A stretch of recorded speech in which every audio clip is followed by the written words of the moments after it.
Picture this. It's 1908, and you're a woman who just bought a pack of cigarettes. Your husband forbids you from smoking. Your employer threatens to fire you if you're caught. Your church says cigarettes make women sinful. Police officers wait outside restaurants, ready to arrest any woman who lights up, but you smoke anyway, in secret, in locked rooms, in alleys where no one can see. You and thousands of other women, all breaking the same ridiculous law. This is their story. Before we uncover this story, please take a moment to subscribe to the channel and don't forget to hit the like button. Your support helps us bring more forgotten stories like this to light. Now, let's dive in together and discover how this smoking ban was born, why it gripped an entire generation in fear, and how ordinary women brought it crashing down. The smoking ban, how women fought for the right to light up New York City, 1908.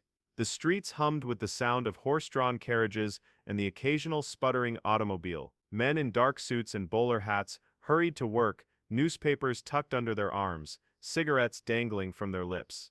The smell of tobacco hung in the air, mixing with the scent of coal smoke and horse manure. On every street corner, men gathered in small groups, lighting up, talking business, enjoying a moment of leisure. But if a woman dared to do the same, she risked arrest, public humiliation, and the destruction of her reputation. The ban on women smoking in public was not written into federal law, but it might as well have been. Cities across America passed ordinances making it illegal for women to smoke in restaurants, theaters, parks, and on public streets. In New York, a woman caught smoking could be arrested for disorderly conduct. In Chicago, police officers were instructed to confiscate cigarettes from any woman seen holding one. In Boston, employers fired female workers who smoked, claiming it violated workplace morality standards. The message was clear: cigarettes were for men. Women who smoked were deviant, dangerous, and morally corrupt. The reasoning behind the ban was a toxic mixture of pseudoscience, religious fervor, and social control. Doctors published papers claiming that smoking damaged female reproductive organs and rendered women infertile. They warned that cigarettes caused hysteria, nervousness, and a host of mysterious ailments unique to women. Medical journals featured illustrations of diseased lungs, with captions suggesting that women's bodies were particularly vulnerable to tobacco's harmful effects. These claims were never substantiated with actual evidence, but they didn't need to be. The goal was not scientific accuracy. The goal was control. Religious leaders amplified these fears from their pulpits. They declared that women who smoked were rejecting their God-given roles as wives and mothers. Cigarettes, they said, were instruments of temptation, tools that led women away from piety and virtue. Smoking was linked to promiscuity, rebellion, and a dangerous desire for independence. A woman with a cigarette was a woman who had abandoned her femininity, and therefore her place in society. But beneath all the medical warnings and moral condemnations was a simpler, more honest fear: women who smoked were women who refused to be controlled. A cigarette was more than just tobacco wrapped in paper. It was a symbol of autonomy. Men smoked to relax, to think, to socialize. If women did the same, what else might they demand? The right to vote, the right to work outside the home, the right to make their own choices about their bodies and their lives. The smoking ban was never really about health. It was about keeping women in their place. And yet, despite the laws, despite the arrests, despite the social pressure, women kept smoking. They smoked in secret, behind closed doors, in the back rooms of shops and restaurants where no one would see. They smoked in their own homes, hiding the smell with perfume and opening windows to let the smoke escape. They smoked in alleyways late at night, cupping their hands around the glowing ember to shield it from view. They developed elaborate rituals to avoid detection, wrapping cigarettes in handkerchiefs, storing them in hidden pockets, lighting up only when they were certain no one was watching. It was in this atmosphere of secrecy and defiance that a woman named Catherine Walsh made a decision that would ignite a movement. Catherine was 32 years old in the winter of 1908. She worked as a secretary in a law office in Lower Manhattan, a job that paid barely enough to cover rent for the small apartment she shared with two other working women. She had never married, much to her family's dismay, and had no intention of doing so. Catherine valued her independence too much to surrender it to a husband who would expect her to quit her job, bear his children, and spend the rest of her life confined to a kitchen. Catherine had started smoking when she was 25, a colleague at work. A man who treated her as an equal, rather than a subordinate, had offered her a cigarette during a particularly stressful day. She had hesitated, knowing the risks, but the temptation was too strong. She took the cigarette, lit it, inhaled, and felt an immediate sense of calm. It was not just the nicotine. It was the act itself, the small rebellion, the quiet assertion that she could do what men did without asking permission. From that day forward, Catherine smoked regularly. She never did so in public. She was not foolish enough to invite arrest or scandal. But in the privacy of her apartment, or in the company of other women who smoked in secret, she allowed herself this one freedom. It was a small thing, but it mattered. One evening in January 1908, Catherine was walking home from work when she passed a group of men standing outside a bar, smoking and laughing. She watched them for a moment, envious of how casually they enjoyed something she had to hide. The injustice of it gnawed at her. Why should they be allowed this simple pleasure, while she was forced to skulk in shadows? What made their bodies more suited to tobacco than hers? The answers, she knew, were rooted in nothing but prejudice and fear. Catherine made a decision. She would smoke in public.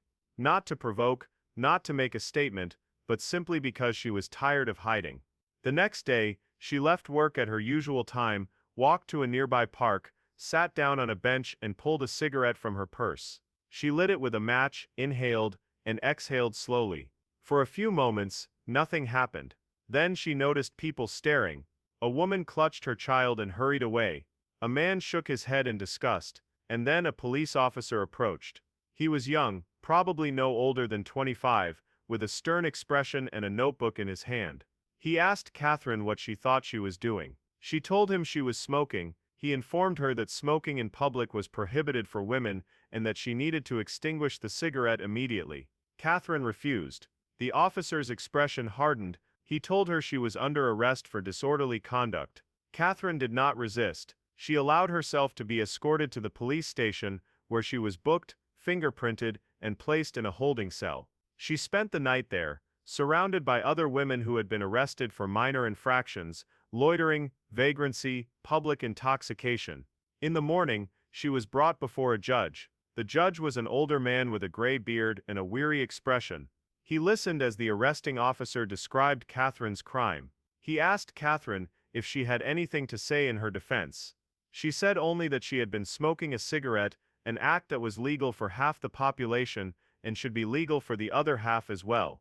The judge was not amused. He fined her $5 and warned her that if she was caught smoking in public again, the penalty would be more severe.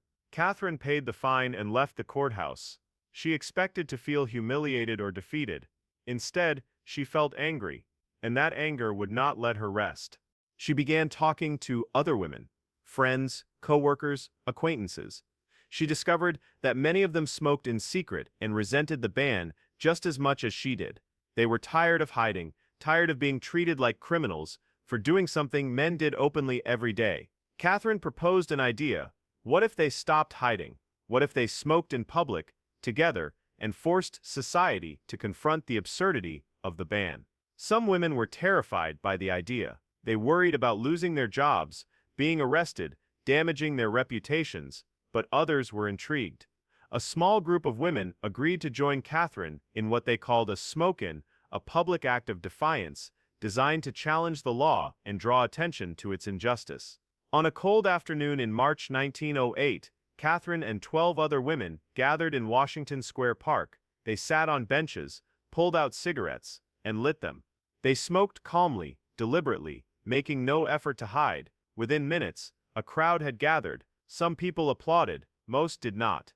Angry voices rose from the crowd, accusing the women of being indecent, immoral, shameful. A police officer arrived and ordered the women to put out their cigarettes.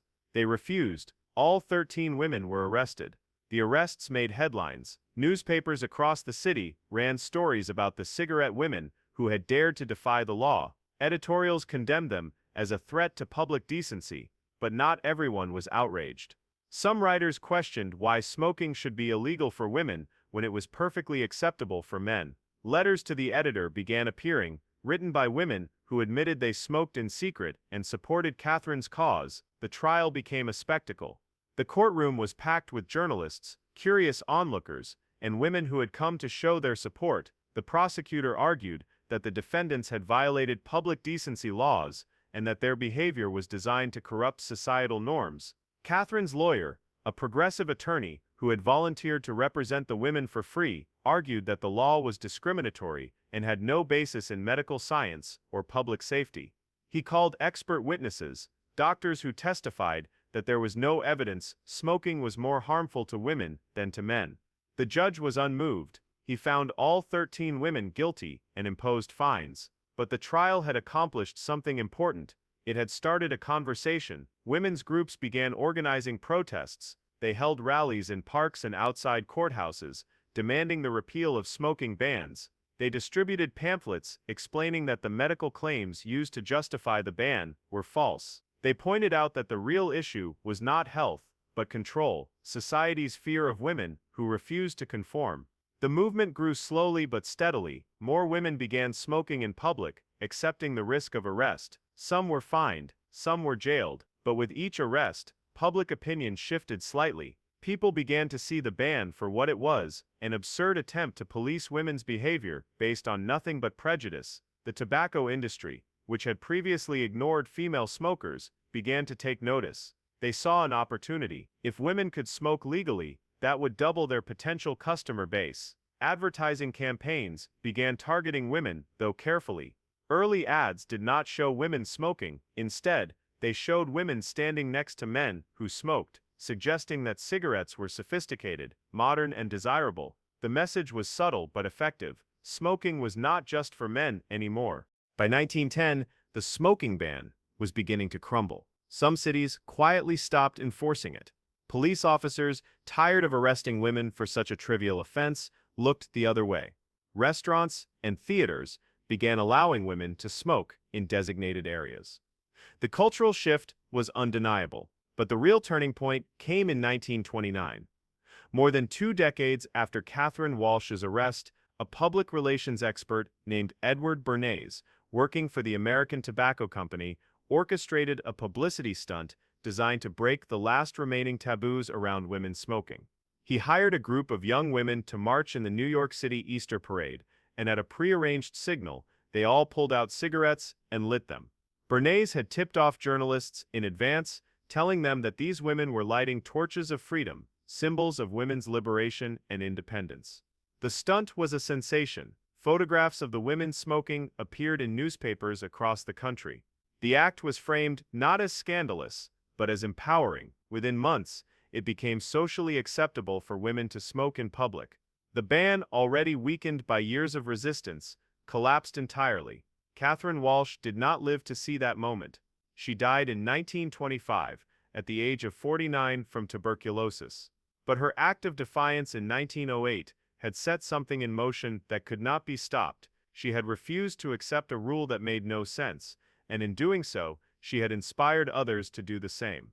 The smoking ban was never officially repealed because it was never uniformly enacted. It dissolved gradually, city by city, as women refused to obey and society ran out of justifications for enforcing it. The pseudoscience collapsed under scrutiny. The moral arguments lost their power as women gained more rights and independence. And eventually, the ban became a relic of a time when society believed it had the right to dictate every aspect of women's lives. Today, smoking is recognized as a serious health risk for everyone, regardless of gender. Public health campaigns warn against it. Smoking rates have declined dramatically. But in the early 1900s, the fight was not about health, it was about freedom. It was about the right to make one's own choices, even bad ones, without being criminalized for them.